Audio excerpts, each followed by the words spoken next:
Kematian itulah yang mendiamkan kita. Segala sesuatu akan binasa kecuali Allah. Allah Ta'ala tetap kekal selama-lamanya. Ni Allah Ta'ala tidak akan binasa selama-lamanya.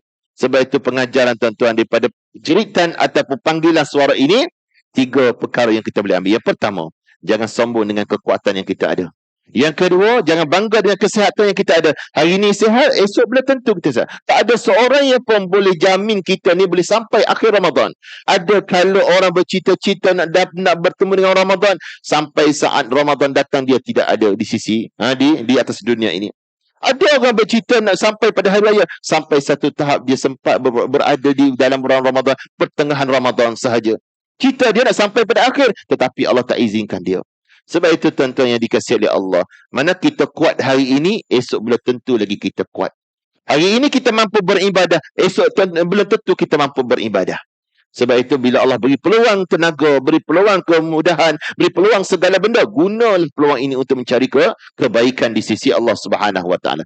Bila mana letak tempat nak memandi tadi, ketika itu datang pula satu suara, "Hei manusia, manakah lidah engkau yang fasih dahulu yang mendiam? Kenapa? Apakah sebab yang mendiamkan engkau pada saat ini, hei manusia?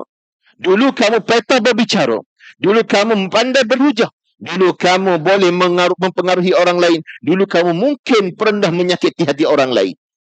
Ketika itu tuan-tuan, saat ini lidah tidak bergerak walaupun sedetik. Di hari ini tidak mampu menjawab walaupun satu soalan.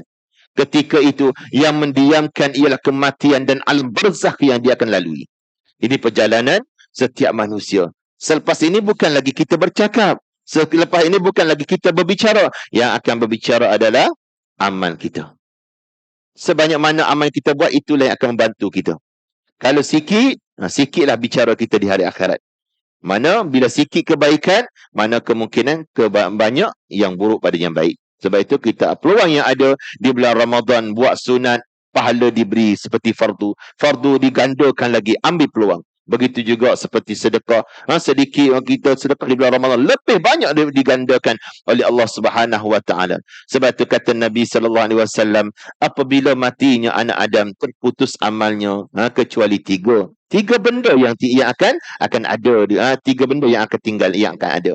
Sebab itu tuan-tuan, pengajaran yang boleh kita ambil, yang pertama, guna lidah kita untuk banyakkan berzikir kepada Allah. Yang kedua, gunakan lidah kita untuk menyebarkan dakwah, mengajak manusia dekat dengan Allah. Yang ketiga, jangan gunakan lidah untuk fitnah dan celah kepada manusia yang lain. Kerana apa? Satu hari nanti, ia mungkin kita akan terdiam buat selama-lama, tak mampu berkata-kata.